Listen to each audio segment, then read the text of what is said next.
लीजिए महाराज, आपकी धर्मपत्नी का आक्रोश अब समाप्त हो गया। इन्होंने मेरी बात मानकर मुझ पर बड़ा उपकार किया है। नहीं देवी, उपकार तो आपने मुझ पर किया है।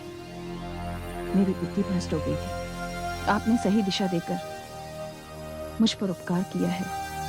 मैं आपका एहसान जीवन भर नहीं भूलूंगी।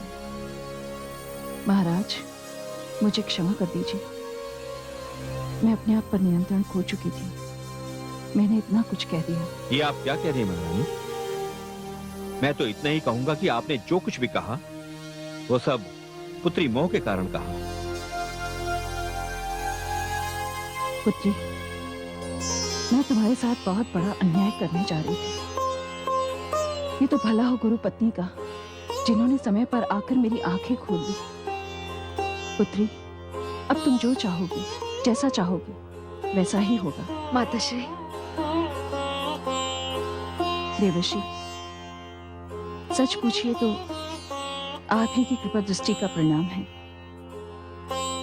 यदि आप माता अरुंधति को यहाँ न लाते तो मैं भ्रम के सागर में न डूबती न तरती, न जाने किस अनर्थ को जन्म देती। देवी मैना, आपने तो सुना ही होगा, अंत भला तो सब भला। जो कुछ भी हुआ उसे आप भूल जाइए। इस कक्ष के बाहर एक मंगल कार्य हम सब की प्रतीक्षा कर रहा है। बाहर आपके राज कर्मचारी, महामंत्री और राजपुरोहित सहित पुत्री पार्वती का शगुन लिए हमारी प्रतीक्षा कर रहे हैं।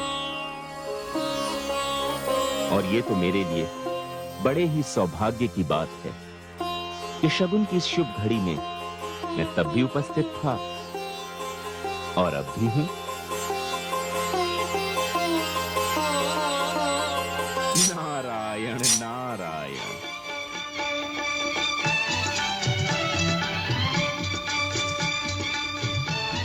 ये देखो, ये भी देखो।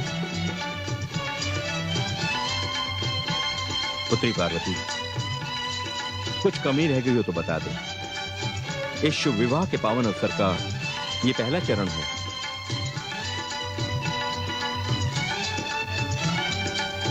नारायण नारायण। आप दूल्हे को विवाह के लिए वचनबद्ध करने नहीं, दूल्हे को मोल लेने के लिए आए। मुझे सब कुछ नहीं चाहिए।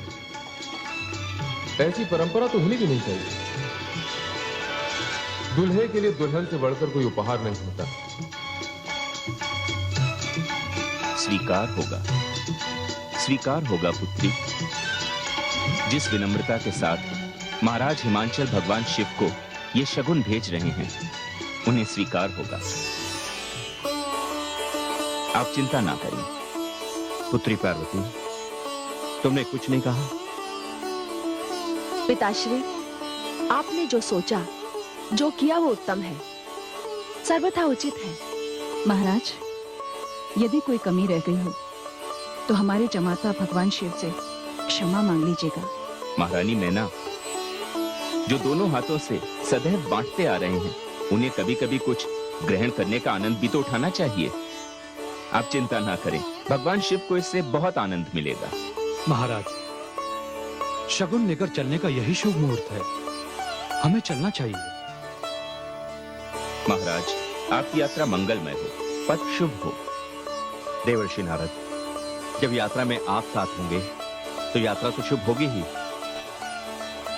नारायण नारायण।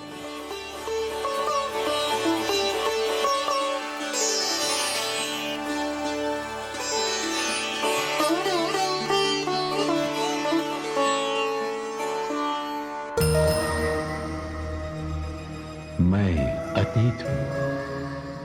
पर्वतराज के यहां से भिजवाया गया शगुन भगवान शिव ने स्वीकार कर लिया। देवताओं के गुरु बृहस्पति ने जो विवाह की तिथि निश्चित की, उस तिथि पर भूत भावन भगवान भोले शंकर अपनी चित्र विचित्र बारात लेकर महाराज हिमाचल के घर पहुंचे। उधर तारकासुर को ज्योतिषी आनंद वृत्त थी। उसे उसके अंतिम प्रहार के लिए तैयार कर रहे थे।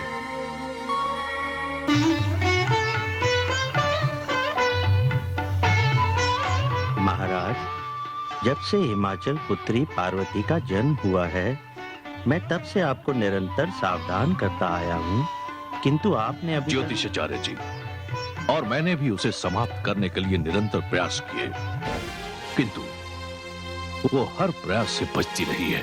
पिछली बातों को भूल जाइए महाराज, किंतु इस समय ग्रहों की स्थिति के अनुसार यदि आपने अपने जीवन का अंतिम प्रयास ना किया तो बात आपके हाथ से निकल जाएगी महाराज। कहना क्या चाहते हो ज्योतिषाचार्य? स्पष्ट शब्दों में कहो। तो सुनिए महाराज, आज भगवान शिव और पार्वती की भांवर पड़ने वाली है। विवाह का मुहूर्त निकल जाएगा, आप चले जाइए यहाँ से, मैं इससे निपट लूंगा। नहीं पुत्र, मैं अपने पुत्र को इस स्थिति में छोड़कर नहीं जा सकती। नहीं माता, आप चले जाइए। माता भी कहते हो और जाने के लिए भी कहते हो। हाँ माता, वहाँ दो परिवारों की प्रतिष्ठा का प्रश्न है, विवाह के मुहूर्त का प्रश्न है। माता, आपको मेरी सौगात है, आप चले जाइए। मैं आपको वचन देता हूँ कि मैं इसको मारकर ही आपके पास आऊंगा।